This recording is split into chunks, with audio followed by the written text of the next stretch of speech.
And there we go. Okay, perfect. So hello, everyone. This is one of our few evening sessions for our Bridges to Better Business program. And so welcome to anybody who's watching this on Facebook. Let me make sure I'm in speaker mode. There we go.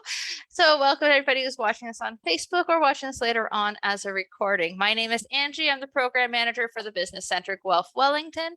And today we are joined by Adam Gibault from Digital Dorsal. We're going to talk about branding and marketing and fun stuff like that for your online business. Just as a bit of housekeeping, if you have any questions or comments or concerns as we're working through it, please do feel free to send us a comment right in the chat. I will be monitoring both Facebook and all the Zoom chat, but also, if you're watching this after the fact and do have any questions, do feel free to send me an email, success@guelph-business. We will get those answered and I can connect you with Adam at that point. Aside from that, we have lots of programs coming up over the next couple of weeks, so please do keep your eye out on our events page for all those workshops so that we can register for them, especially our couple of live events at the end of the month. So we'll just jump right in and say, hi, Adam. Thank you for joining us. I look forward to this. I'm here if you need me, but I'll pass this off to you. All right. Well, thank you so much, Andy. I appreciate the handoff, and big thank you to the Business Center Guelph-Wellington for having me. First time I get to do something for Guelph, so I'm very excited. For those who missed the first part, my name is Adam. I run a company called Digital Dorsal. We're actually located in Cornwall, Ontario, just a little far from Ottawa. That's where I'm residing currently, and that's where we hang out.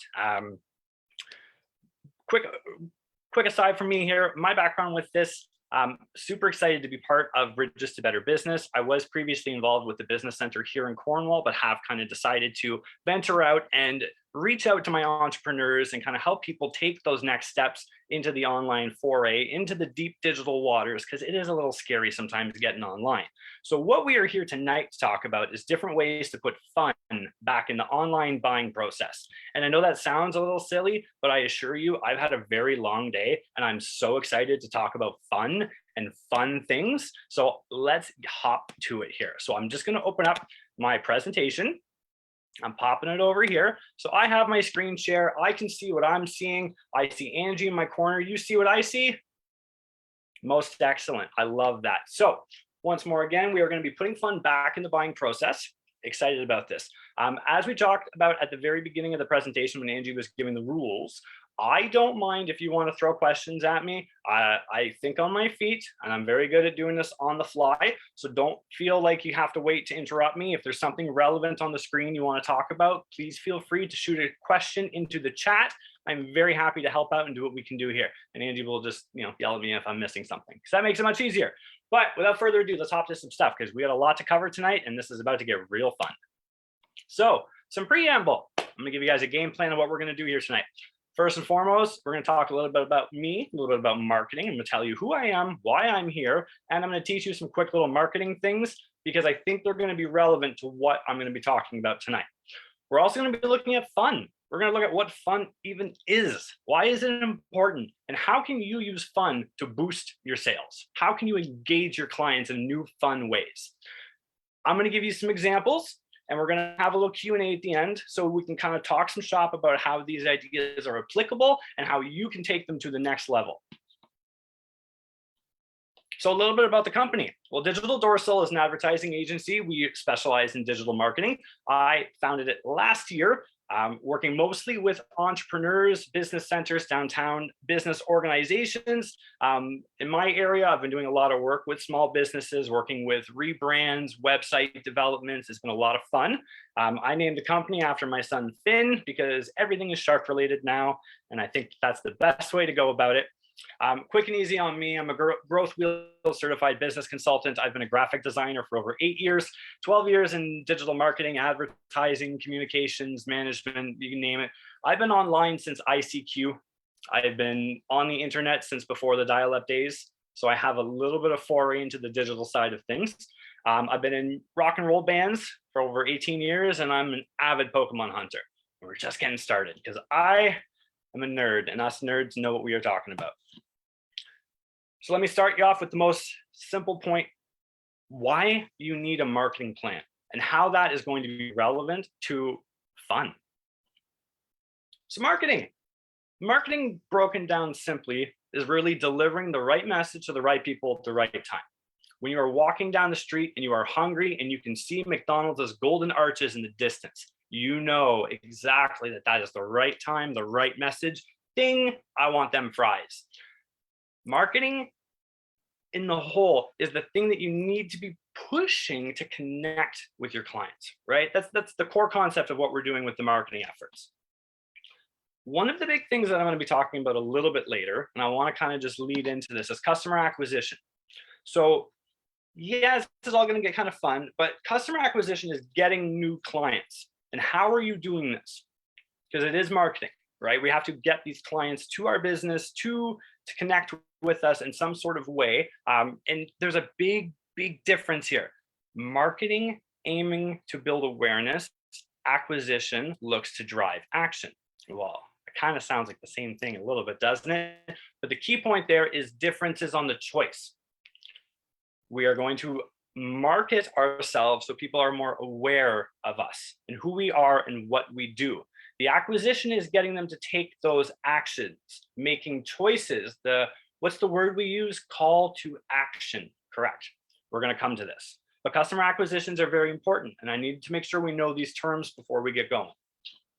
The way things used to run with a sales funnel for acquiring customers, a lot of times we would throw marketing efforts, we would put billboards, advertising, television, radio, commercials, and our clients directly targeted would be in our sales funnel. We would see them move around. Oftentimes we would use the IDA acronym, attention, interest, desire, actions, and you would eventually see people move through that funnel into the sales process, and they would drip out customers. You put 10,000 people in there and you're going to get some customers. That's how the funnel works. The problem with the funnel is that this is 2022. Marketing concepts and the way that people, the way that customers interact with businesses has changed. We don't just wait for commercials and radio flyers and newspaper advertisements to get the answers. We are now representatives of our favorite brands. And that seems a little silly to say, but I am very proudly a Pepsi person. And I will go to end on anyone who is a Coke fan. It's just how this goes. Our brand loyalty, Pepsi, yes, Pepsi Zero. And not to say what from what, and I appreciate the Pepsi Zero because I switched from full calorie Pepsi to zero Pepsi, and I've lost a significant amount of weight. So there are little things we can do while remaining brand loyal. But the concept I want to throw at you here is the flywheel, or more of just the wheel process, because you've never really left the relationship with the brand, with your clients, with the customers, with the product. I want you to think about this a little bigger, right? Think of some of your favorite restaurants. The advertising efforts that they would put in to get you to come into their door. Coupons, radios, they would put on all this thing to try and get your attention. This is the best deal for tonight.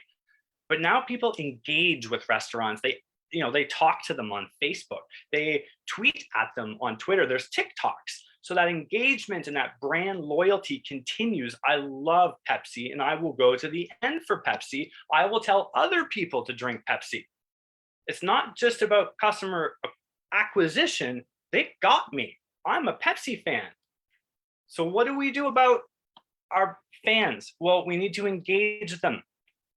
We need to do these things with them. So some tips on putting together this little plan that we were talking about, a roadmap, essentially, right? Big point here, strategy. You need to plan. And much like any marketing efforts, much like any of the things I'm going to get to a little bit later on in this webinar, we need to make a plan, because failing to plan is planning to fail. If you have nothing in mind, then you don't know what you're up against. Putting anything on paper makes you more prepared.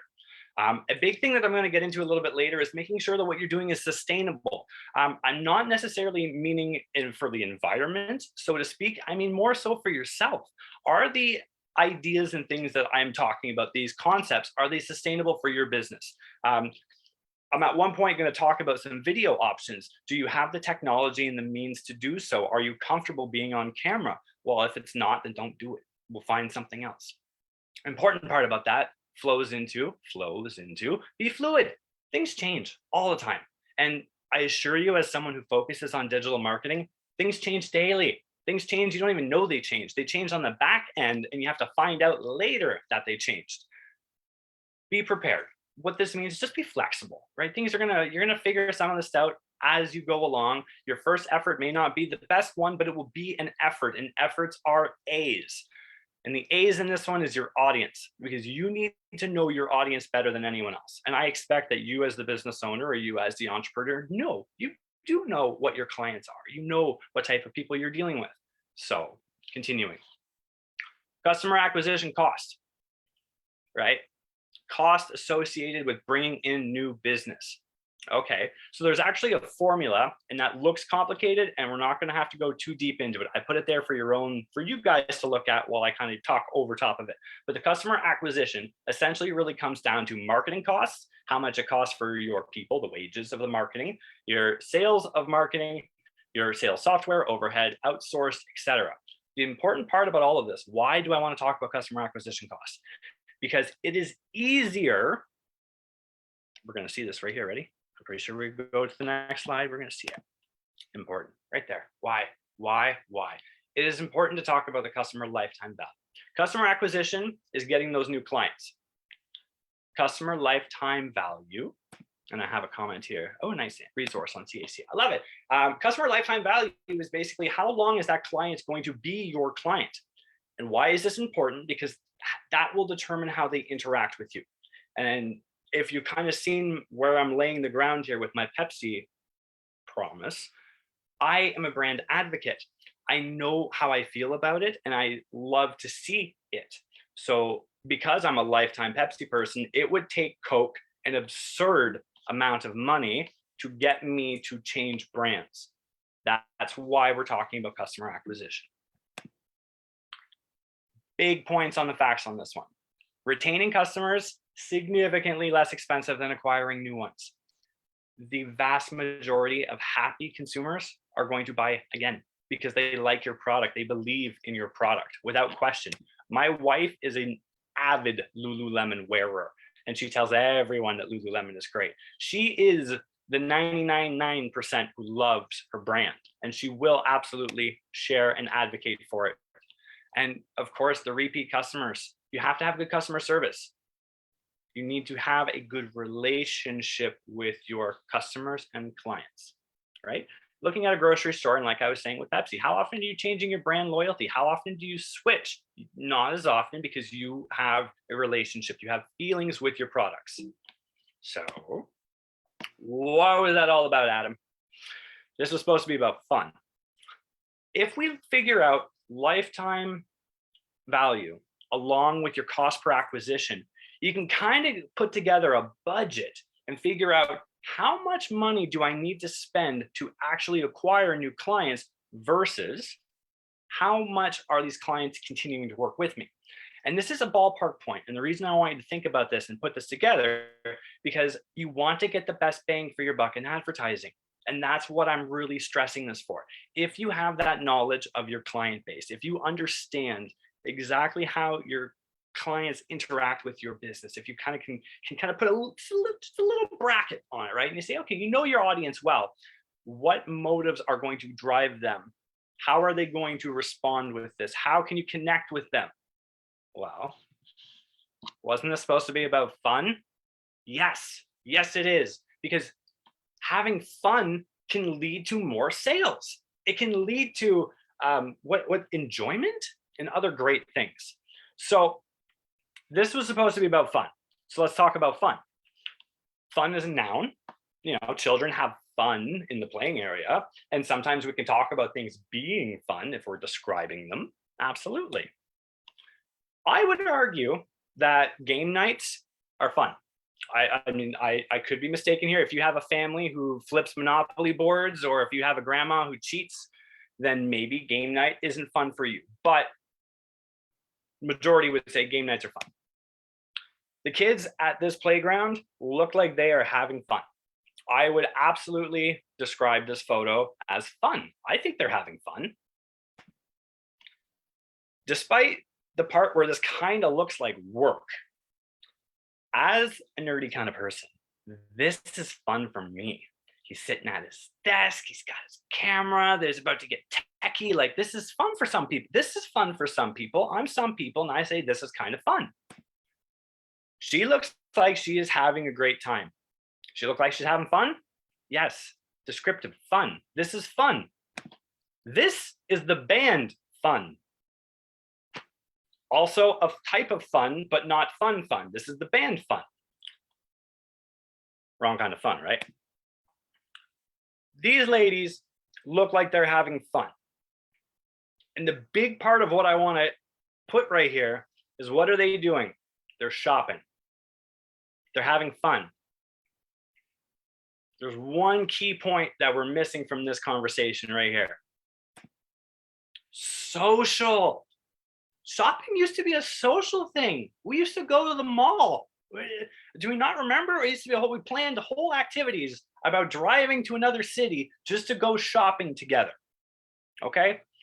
Make shopping social. We're going to make it social again. We're going to have fun. To make the buying experience fun, we need to add some social to it. If we're looking at the stats there, throughout the pandemic, we have seen a dramatic increase on online spending.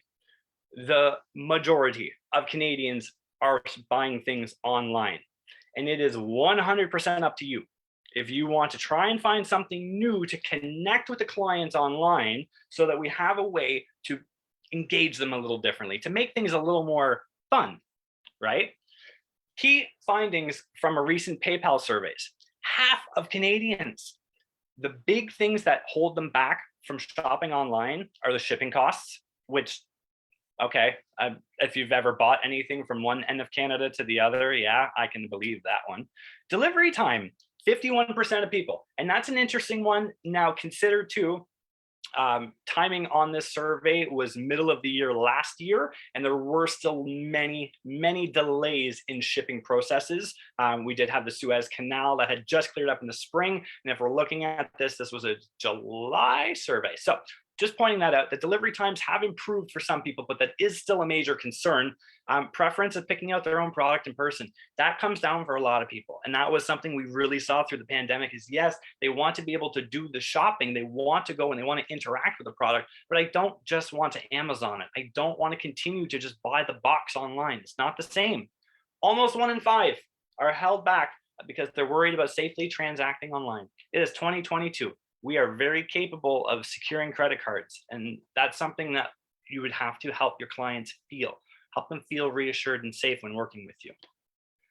So, reiterating, let's put fun back in the online buying process by making things a little more social.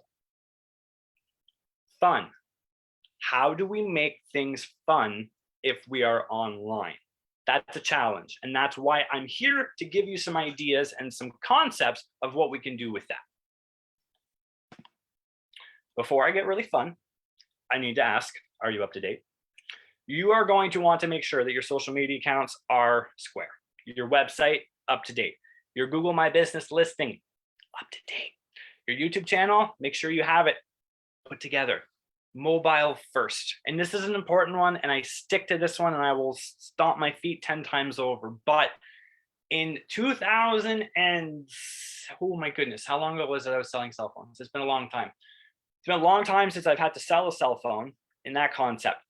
I don't have a percentage because I'm just going to say pretty much 9 out of 10 because I don't know the one. I haven't met the one who is the one in 1 out of 10 here, but 9 out of 10 people are checking on their phones first. Okay.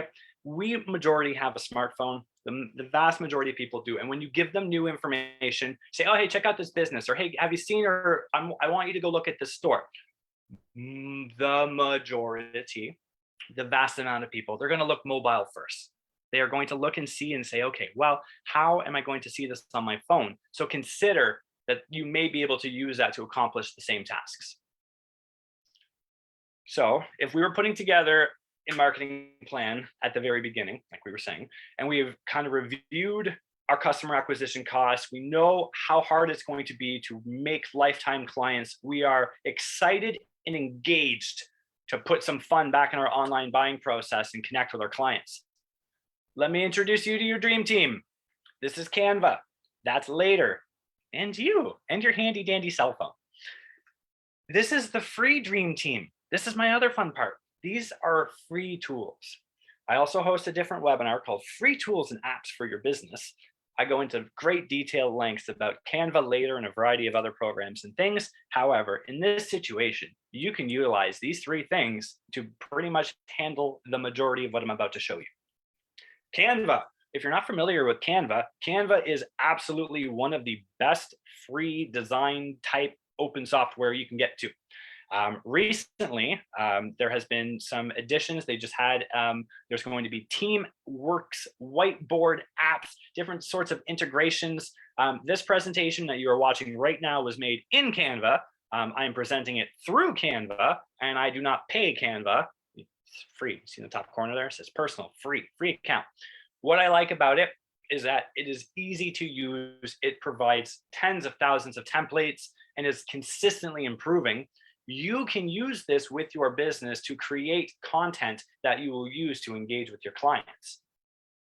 You can also, check this out, some new features if you're looking at upgrading and possibly putting some investment into your marketing efforts. You can actually save time and get some scheduling content directly through later. You can do this through Canva now too, which is a really good introduction. What kind of words are we trying to speak here? The really good Like idea. it's late. Your nouns disappear after 5 o'clock. They just go away. I've only given you one noun and one adverb to work with here so far tonight. So we're going to get keep them going on this one. But no, Canva is a fantastic tool for that. Later is fantastic. Later allows you to schedule social media content in advance. So if you have a very dedicated business that you have to work diligently on and you're not available to really do social media content, like I don't have time for this, cool, schedule 2 hours on a Sunday to sit down and plot out a little bit of this time. Remember at the very beginning of the webinar where I said if you don't have a plan, you're planning to fail. This is one of those situations where planning out your content for the next month, next 2 weeks, or just scheduling some stuff in advance will allow you to free up some time and allow you to plan and analyze what we're working with here. I said Canva, I said later, and I also said your phone. Did I time it out? Oh my gosh, I tried so hard. I'm not even going to exaggerate, guys. I remade part of this presentation last week, and I tried to time it out so that it would be exactly 6:31 when I got to the slide, and my phone says 6:30, so I did pretty close. Your phone is the most handiest, dandiest one-stop shop you've ever had, provided it's newer than 2014. I mean, seriously, if you have an iPhone right then and there, if you have an iPhone XR or newer, you are beyond the curve on half of this stuff. The cameras on your handheld device are top quality. I cannot exaggerate this. You can use your iPhone to shoot good photos. I'm not saying professional quality photography. I'm saying great content. Metric, the band, not Fun, the band, actually shot an entire music video on an iPhone X. Professional music video on an iPhone. That's awesome. Why can't you shoot a video on your iPhone? There's no reason you can't. You could even get a tripod to help you with it, and I assure you they're not expensive. Apps and tools, like I mentioned just a few minutes ago, right? There are all kinds of free apps and tools that can help you with your business. I'm going to cut into a couple of different ones in a minute. We're going to talk about some things that'll let you do editing and planning, like later in Canva. Maybe there's some things you could use to check your analytics and your marketing efforts while you're on the go. If you needed a way to connect with your clients, hey, you have it in the very palm of your hand. And most importantly, what have I been talking about? Socials. Well, this is the key opportunity for you to stay connected to what's happening. It's in the palm of your hand. It's in your pocket, in your purse, in your pouch, or your pack, wherever you like it to be. But an important point in the bottom corner there, Adam, remember to tell them about Google Play Survey. Just a quick aside, if you have an Android device, I strongly encourage you to download Google Play Surveys. What is it, you ask? Well, really cool. What it does is it uses geolocation, your Google account, and other little things to ask you surveys based on things you do in the real world. So, for example, if I go to Food Basics, my phone will ask me the next day, hey, did you go to Food Basics last night? And I just say, yes, I did. And they say, here, Adam, here's 25 cents for free for just answering that survey. Because, yeah, they're pinging me and using, they're checking my data, and there's some info I'm clearly selling to them. but I'm using the free money they're giving me on those apps and tools for my phone and tablets. It's a really good trade-off. If you just want an easy way to do it, I honestly bought an ebook about 2 weeks ago because I had about $38 worth of money saved up. I hadn't been using it, and that's just through this year alone. In my first year, my wife told me about this. My first year, I made about $50 doing it, and I put it all into Pokemon. So it's there for you. So with those tools that I've kind of provided to you, some of those ideas and concepts, we're high level right now. You need to add social to your buying process in order to increase the fun with your clients. How are we going to do that? I'm going to give you 5 examples of things you could start today. I mean, not necessarily today. It's almost 6:35. Like, I wouldn't necessarily start today, but think about it today and maybe start tomorrow. But we're going to start today. Live Q&A. Live Q&A. Yeah. Get to know your clients in a one-on-one environment. It sounds a little silly, but if you are a maker or you sell a product or you have a variety of products that you're selling, host a Q&A. Get to meet your clients. Put it on your social media pages. Go live on Instagram. Go live on Facebook. We're live right now on Facebook, and we can connect with you. We can hear what you're trying to say. If someone had a message for me through Facebook, it would come to me right now. That's fantastic. How much more direct could I get feedback from my clients, my people, than directly with them? What this really does too, and this is a silly one, and I love this, but it shows behind the scenes. And I do not know a single person who does not like to look behind the curtain, right? We all want to take a peek how it's made, or how do they make it, ran on TV for how many years. My youngest, actually my oldest daughter, I would say my oldest daughter would often come to me and she'd say, Daddy, how do they make this? Or how do you do this? And if I'm not the person who knows that, but my curious little one is, I'm thankful that there are YouTube videos and how it's made and showcased. My daughter says, well, how do they make Doritos? That's a really good question. But you know what? I would love to see that and connect with them. Question here. I'm a bricks and mortar, so I don't have much of a social media, so I don't get many views, but it's like talking to the wall. Absolutely. So Caitlin, looking at it in this way, well, here's a fantastic example of using a live Q&A.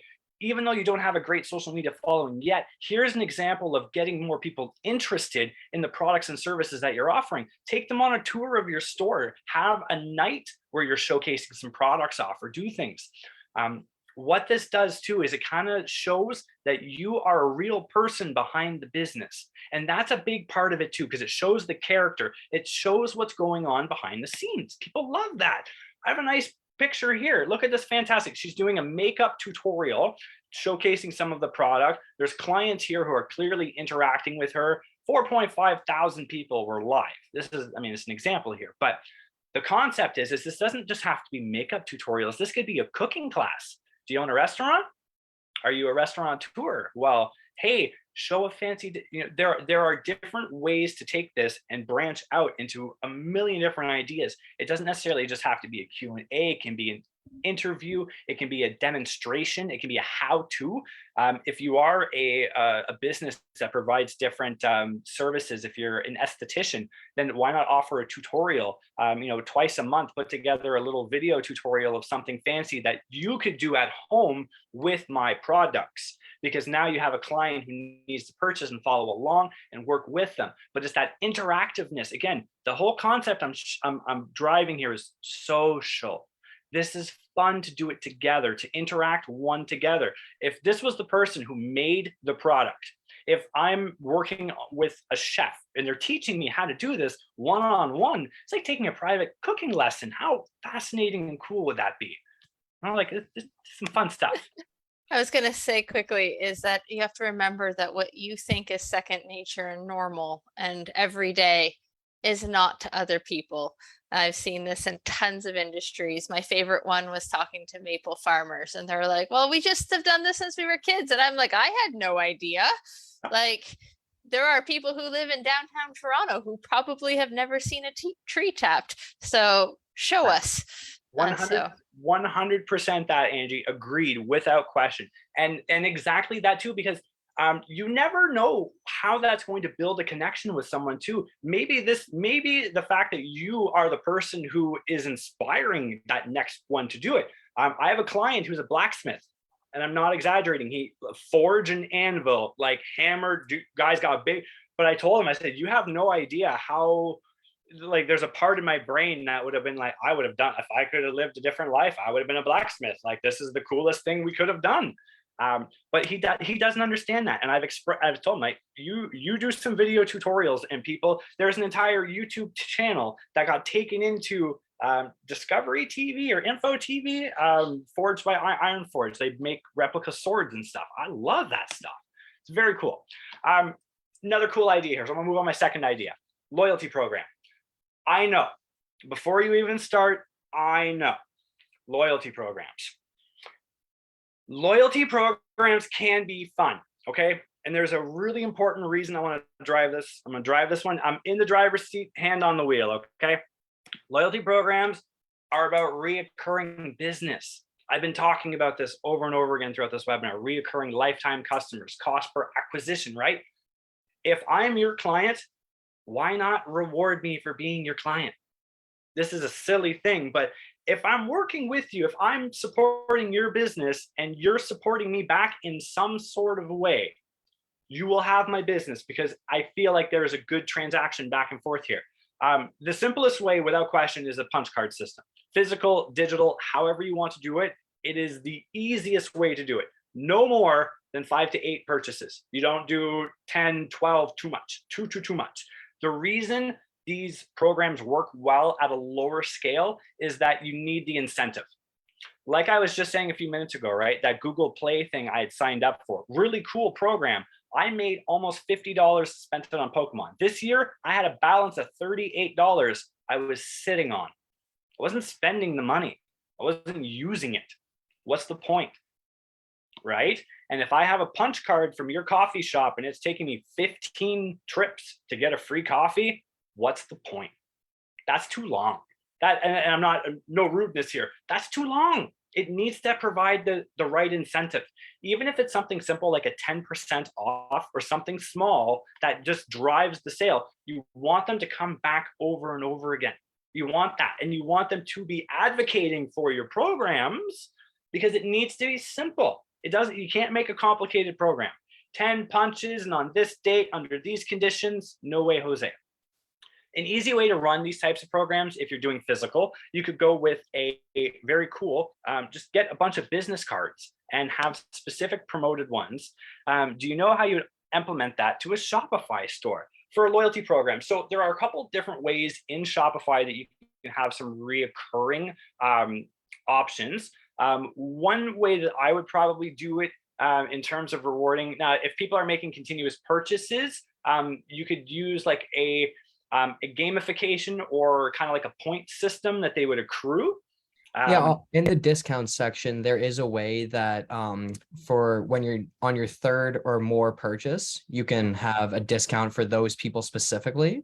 But I was wondering if if you would know of a way that you could do it with, like, if you're a repeat customer, so your second time purchasing, you get this certain discount or at any certain level. I'm sure that there'd be an app that you could integrate. That's my thought. I was going to say, yeah, right. I was saying Andy drops it right there. There's the loyalty program. Yeah. So when it comes to Shopify, there is always a way. And if there's not a way, they'll make a way. And you're right. And I like it here too. I see someone, gift cards are in the Shopify store, and you can give them incentive as gift cards as a reimbursement as well. That's a way to do it, which is a really neat one. I was going to say, there is that punch format. There is an app that can do stuff similar, and it will let you set the levels and what they get at each level as members. Yeah, and so then if you have somebody who's been buying from you for 30 times, they get a specialty like premium, stuff like that. So there's a bunch of them out there. Exactly. Now, to just quickly touch back on something I had mentioned earlier too, right? Part of that too is knowing your clients, right? If you, Angela's example there, right? If you had a client who's like 30 plus, 50 plus purchases throughout the year, right? You probably have a little bit more of a one-on-one relationship with that client. When I'm thinking loyalty programs in this instance, right? Putting fun in that process, a lot of this is broad scale in that sense. Whereas that's, I would, if I had if I have a client who's that level of repeat business too, there are probably specifics that we'd get into a little more with them, but absolutely Shopify has ways to implement that, which is really neat. At the bottom of my list there, NFC technology, and I'm going to talk nerdy for a minute because I think we're about to get really fun with this one. I've started launching some new campaign and ideas using different types of NFC technology. NFC, for not familiar, are the near field communications. 10 years ago, I actually had an advertiser I was working with, one of my colleagues. His name was Nathan. Nathan had the tags 10 years ago. And he was trying to tell me that this was going to be the coolest technology. He's like, oh man, he's like, you just tap your phone to this and it would do all this really cool stuff. And I thought it was really neat 10 years ago, but there was only one phone that worked with it. And if you didn't have that phone and you didn't have the very specific way of doing it, it didn't work anymore. However, this is 2022. We just went through a global pandemic and we all decided that touching things was way out of the hands now. So one thing that I've really been stressing for people, and I think this is a really neat idea, is near field communications. You can implement all kinds of really cool marketing things just like these. If you can see in my little camera, this is what I call a digital dorsal NFC card. What is this, Adam? It's a business card. It looks really cool. And yes, there are companies that are doing similar actions. This is my phone, and I can just very quickly touch the card to my phone, and oh my goodness, it has done an action. It pulled something. What it's doing right now is it's actually redirecting to my social media accounts and my business card, more or less. Okay, cool. NFC is a neat little technology, Adam, but what can we do with it? Well, my friends, here is a neat concept. Why don't we start thinking grand scale? And I had to do the whole hand exaggeration because NFC technology is not expensive. Promotionally, fun. Something calls to me Willy Wonka style about buying a handful of these NFC cards, creating a campaign, sending them out to all of my clients who have purchased with them and saying, hey, tap this for a chance to be, put out 25 cards. One of them's a winner with a coupon code or there are lots of options with this kind of stuff. Why not take it up a whole notch with a loyalty program? These cards now, people can tap them to their iPhone, to their Android device, very fast and easy, and you can action them. So while for the online concept, NFC doesn't work in a physical concept, but brick and mortar, if you want to actually engage with your clients, give them the option, give them a physical point that they can interact with and one that they could see on their phone. If they tap the card that you give them, their loyalty card, we'll call it, tap it to their phones, you can control where that goes. So you can give them their own account. You can give them their own point system. You can be the one who controls that information, which is pretty cool. Basically, you're just sending them to a private link through your site. It's a big project. It's not necessarily something you could jump, but that's why I put it at the bottom, because it's a nerdy talk and it's something new. And I think it's kind of fun and I want to explore more of it. Bonus is, the reason I'm talking about the loyalty programs straight up, right then and there. Restaurants have always used free food as a perk because it keeps people coming back. Domino's over pizza because I get a free pizza in less amount of pizzas. I have 3 kids. I go through a lot of pizza, and this is the fastest and easiest way to get free pizza. That's what a loyalty is. They have my loyalty because they reward me for being their client. It's fun to use their system. I have Tim's in here. I used to give a lot of love to Tim's for their app because they actually used to have decent coupons. And I would tell people, I'm like, if you are a regular Tim Hortons frequenter and you do not have the app, you are leaving money on the table. Because a lot of times you were. And that did create a little bit of a hick for some of them. But now they've changed, they have changed the rewards and the tiers and the way that it comes out, and it's honestly, the whole system's going downhill. I'm not too happy with Timmy's. They can figure out how to fix that and make me happy, but it ain't happening. I will say though, their loyalty program, I don't know if you saw in the last week or two, but they had the Tim's on the Run. It was a secret they had a 1-day, when I'm talking about fun interactions with clients, they had a 1-day retro throwback tracksuit that you could buy for 1 day only. And if you were in the app, if you were a customer through the app, you got early access and a discount code, which I thought was so cool. But again, reward the loyalty of your customers, and furthermore, give them something they want. Well, it was Tim Hortons branded clothes that you would never get anywhere else. The Tim Biebs did well because it was different, right? It was fun, it was different. It's funny. IKEA gives family gift cards, which can be scanned and you can get free tea or coffee. Yes, exactly. Reward your clients for shopping with you. Give back a little bit and they will keep coming back. And that's what I'm talking about here with the rewards programs. So idea 3, another way to put some fun in the buying process. Top 10 lists. This sounds ridiculous, doesn't it, Adam? Yes, it does. But the reason behind it has the knowledge, the power, because knowledge is power. And if you know something and your client doesn't, then you are powerful. You have all the power. Clients like you for a reason, though. They trust your judgment. If I'm buying my services from you, if you are my handyman, my contractor, if you are my esthetician, without making a joke, because y'all can see in the camera, right? My hair looks one special kind of way.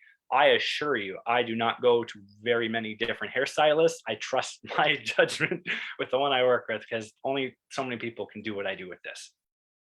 Reasons to do top 10 lists, because you can share them and you can build video content. You could host a top 10 list on your Facebook Live and then redistribute that content later. Really smart idea. You could do a whole top 10, top 5, top 20, top 3, top whatever, top 12 days of Christmas, seasonal items. These are the things that I'm promoting for my business, my products, but here's a campaign around them. Here's a top 10 list of the items that you might want to purchase for your family, your people, for Christmas, for gift giving, for however you want it to be. The reason you're putting this out there and you're putting this information to them is because you're getting that interaction again. It's fun. People like comparing top 10 lists. People like comparing any sort of list because they think that they know more. I am an avid wrestling fan. That's right, pro wrestling. And I assure you, there is nobody who thinks they know more than a pro wrestling fan. I'll tell you how that should have been booked. Well, top 10 lists, 1, shows to your clients and to your customers that you are knowledgeable in what you're selling, what you're promoting, what you're doing. Second point on this one, and I'm going to bring it to the next slide as we get there, cross promotion between social media, your website, and any other video content is informative. It's fun. Why are people even reading blogs to begin with? Why? It's 2022. This is a current survey. Why are people still reading blogs? To learn something new, to be entertained. Well, right there, that's 53% of people who are reading blogs are looking for something new and entertaining. Okay, well, here's a top 10 list. Here is something here's my opinion. Here's some thoughts on it to discover news or trends in the industry or all of the above. Well, look at that. Wouldn't a top 10 list really serve all of that purpose pretty well? Or some sort of ranked list? Here's what we think our picks for our best of, however you want to promote it, but there are ways to do that. And importantly on this, redistribution is an important word, because if you have a website that has this content, if you have a top 10 list, if you have that built into your website, you can continuously share it. You can also have that promoted across different things. You can follow up on it. And again, you can do all this stuff in advance, like Angie put in the comments here, pre-schedule. You can pre-schedule it in advance. You can set this all up. We talked about planning it. Back one slide, your idea of seasonality. If there is an event or if there's a topic, anything, so seasonality, okay, well, right now we're in spooky season. So if you wanted to talk about anything related to Halloween, you could do anything to that effect. If you wanted to strictly go into Thanksgiving trends, fall trends, even leading into winter, it doesn't necessarily have to be specific season. I mean more so if your business is also seasonal, there's a spot to think of it that way too. If you have, if you were, example, like a marina, or if you were something like a golf course, right? Your advertising efforts and the way that you're going to connect with your clients during the winter, during the off seasons, are also going to be different than how you can engage with them during the on seasons. So if I'm going back, I was going to say, like, every business has a certain amount of seasonability based on your industry. So figure out what that is. And sometimes you might want to double up your marketing efforts in some ways, or your planning, during those down seasons. So they just launch during the business season, but you can still focus on the work you're doing and not have to focus on trying to write those top 10 lists in Oh, the 100%. busy seasons. 100%. And that's why too, I mentioned some of these are, concepts and ideas, and you can take them up a whole notch in that sense too. There are, I mean, obviously if you were a computer tech repair sales, right, you'd obviously have your picks for, stocking stuffers and things for that and whatnot. But you could even take it up, it's Super Bowl season, it's March Madness. Here are some things that here are some artistic themes that we pulled from basketball. I'm an esthetician. Here are a handful of nails during March Madness that are different colors of teams. There are different ways to do these things and express them in it. And it doesn't necessarily have to be top 10. It can be 5. It could be, here are some of my picks as the business owner. Yeah, I was going to say, I really like the ones we've done with some food where it was top recipes or top ingredients or top new ingredients that you might not have thought of at that season. Those have gone over pretty well a few times with a couple of the companies I've worked with. Newest trends that are dying. Yeah. So like there's the spectrum of seasonal kind of posting is ginormous. Exactly that. And again, part of the reason I stick on the top 10 list one, and get me with this one. I worked with a client who was an esthetician, and she had a long list of credentials. It was over 2 pages of the certifications and the different qualifications that she had in all different regards of polishes and all the different techniques and things. And she showed it all to me once, and she said, I've done all these things, I've taken all these classes and courses, and she's like, and I just I don't feel like I'm advertising them. And I had to say to her, I said, listen, I'm like, you are an authority in what you do, and your clients are going to see you as such. I said, but you need to show them that there is credibility behind what you're doing. And part of that, again, is that your clients see you as that knowledge source. They're coming to you because you have something that they need, product or service. And again, like Angela was just saying too, right? If you have a food product or anything like that, or a restaurateur in that example, right? Here are 10 awesome recipes that you can make this holiday season using our product. As part of working with a local business who was selling microgreens, really cool concept, really love the idea for packaging. One of the big things that I had to really drive them home on their social media to connect with their people is that I love that you guys are showing off the food you're making, but you're not giving me any recipes. I'm like, you guys are selling the product and saying, hey, look at this great food that you can make with it, but you're not telling me how to do it. I said, you're leaving it on the table. I said, and me as a client, now my connection's there. I'm like, I would love to eat where you're eating, but you won't tell me. You are holding that knowledge sacred, authority, right? That's what I mean by this. So continuing onwards, a couple more quick points. Things that you can do to put more fun in your buying process. Social selling. Social selling? My daughter dreamed of going to Legoland for weeks once I told her about it. When she knew what the plan was, every day was, are we going tomorrow? Can we go today? Can we leave earlier? I have probably, oh my gosh, I don't remember how old I am now. I probably have like 15 plus years in sales experience. I don't think I've ever met a more aggressive salesperson than a 5-year-old who wants something. And they are better at it than we will ever be. The idea here with social selling is that you're going to maintain your brand and still promote your products. This is a little bit bigger than ones I talked about earlier. It can require an extra team member because there's a little bit of effort that goes into this one. But the key point is long-term clients. And that's what I was talking about earlier, right? Social. This is where you're connecting with the people. Social selling is being where the people are. They're going to be connected on your social media. Even if you're growing it, this is fine. This is a key point because creators and people who are interacting and engaging with you at your scaling level, at your growing level, feels like a buddy. You know what I mean?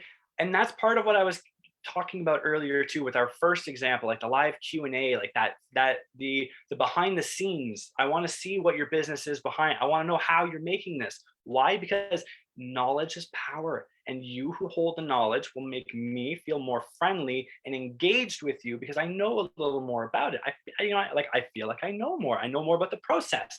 I'm more engaged in what's happening. And engagement is emotion. And when a client feels like a relationship, things go well because that means that they have that investment in you and your product.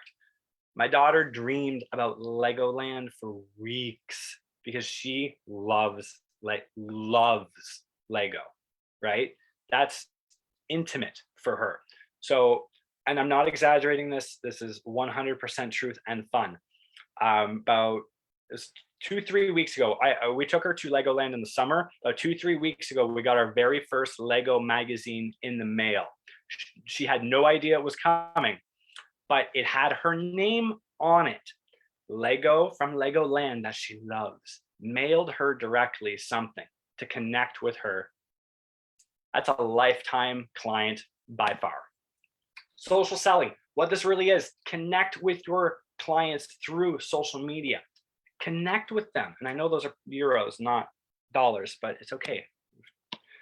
The concept here straight up is that you interacting as your brand, you being your brand, is going to have that connection and that interaction with clients, with your customers. That means messaging, that means interaction, that means content creation, scheduling, putting together campaigns, getting the feedback from your clients, looking at things, linking all of these things together with your website, with your social content, planning it all out and keeping it all on brand.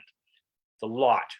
Social selling is a crazy concept. However, we are seeing more and more interaction with brands on social media. We are seeing more and more positive reinforcement and sales coming out of people interacting directly with brands. As we move forward online and in the digital sphere, more and more people are used to engaging directly with the business, being able to reach out to them whenever they feel they need to. And part of that is that social selling, is that communication, is that back and forth concept. So really what that means is get online, make content, put reels together, interact with your clients, promote your own products, and do it online. Sell it through your social media. Sell without selling, you know how that is. And at the end of it all, to put fun in the buying process, get real. Because if you build it, they will come. And if your clients aren't where your business is, be where your clients are. Timing can work with the seasonality. We were just discussing this a few slides ago. If your business has key time points where you are only in business at certain points, then perhaps the efforts that you are doing with your online activities, how are we going to get fun with it? Well, we need to get real. We need to have a chance to connect with our clients. We need to bring them in. This is the big league, guys. This is the one where I say we start small with online Facebook. We can get behind the camera, our phone, our tripod, 100%. But this is where we get big here, because getting real and building something and putting yourself out there as an event, as an organization, something. There are so many avenues to explore this way. Are there partnerships, charities, local organizations you can get involved with? Because legacy seems like a ridiculous word when we start talking about fun, right? But here's a really fun concept. They were open after hours. Everyone's shopping in a mall at night, other than Christmas. Other than Christmas when they have the super late hours. What this mall did was create an opportunity for their clients to come in and purchase, to shop, to engage with the business. What they did is they created an inclusive moment for people to come together. What they did is they got real with it. They made a spot for the clients, because if your clients are online and they're not interacting with you, if you're growing with them and they're not there, then we need to go to where they are. That's why I'm saying social selling. If your clients, are interacting in different spheres, if they are part of, groups and pages and forums, and they like to do these things, and interact with them, get in there, because it's the only way to get known. And if that's not going to work, then bring them to you. And you can do that by creating your own fun, by creating something memorable, something unique. Do you have, There are different types of game nights, pub nights. There are different shows. There are fashion shows. There are different sorts of Q&As. You can do live demonstrations. If you're a restaurateur, close and have a private tasting, put together different events, purchase tickets, and do these things. There are so many different ways that you could make that experience fun for your clients that it would just absolutely go all sorts of different ways for you. It gets you that opportunity again to connect with them in a way that you may not otherwise. So wrapping this up, because there's been a lot we've covered here. We've been all over top to bottom. Synopsis about what we went over. I'm a pretty cool dude. I know marketing. I know some other cool things. What is fun? Fun is fun. Fun's enjoyment. Fun is hope. Fun is also that band in the bottom left corner. Some of the things that you guys can do absolutely to start putting some fun in your process. Get live. Make some questions and answers. Do a theme night. Halloween's coming. We have holidays coming up right afterwards. Product galleries on social media, reviews, templates, fun, social get-togethers, have a game night, have a pub night, have fun. But the important part, again, have fun with it. Because if you're not having fun, not fun. So I'll leave it on my end slide here for a little bit and let you people have a peek at it. But I love the if you're not having fun, it's not fun. That's pretty much in a nutshell. Yeah. That's wonderful. I don't have any messages on Facebook. I do want to share a quick resource. It's called a marketing persuasion sheet. I find it's very useful when you're trying to figure out how you're going to make it fun. And it's just a quick sheet that we've put together with Sprint Point. So Sprint Point's a local company that helps put out free resources for businesses to use. So all free PDF downloads. So do check that out. That might be helpful as you're trying to figure out what kind of things, place promotion stuff like that as you're moving forward. If you want to connect with Adam, please do. His information has been shared multiple times. I will tag him in the Facebook Live as well. If I haven't already, sometimes I've already managed to do that. Nope, I haven't. So I will do it in 2 seconds. I will also, if you don't know how to connect with him, please send us an email, success@guelphbusiness.com, and we can help you. We can also have a wonderful array of digital advisors and things like that we can help you navigate some of these as well. And he did put it in his chat. So perfect. So I'll put that into the Facebook chat to connect with Adam as well. So wonderful. If you have any questions, and I'm sure people will later because it was a fun and exciting presentation that makes your brain move, please do connect with us. Check out our next upcoming sessions. We have a ton over the next couple of weeks because October is Small Business Month and we are supporting and promoting you. We'd love to hear from you. If there's something that you don't see on there that you want or need help with, please connect with me as well. So thank you, Adam. For those of you who are in the room, please stick around for a few minutes. We'll open up for a bigger chat. Adam, last thoughts before I say goodbye to everybody. Well, last thoughts for Facebook and for the streams. Thank you, everyone who decided to stick around and listen. I hope that you took some fun out of this, whether that was the noun or the adjective. Do look up Fun the Band. They are kind of fun. And I hope if you have any questions or any concerns, you can always reach me, Adam, at hello@digitaldorsal.ca. Perfect. So thank you again for those who are watching the stream. Thank you to those who are watching this after the fact on our YouTube channel. Check out all the other programs there too, and we will see you again soon. Have a great rest of your day.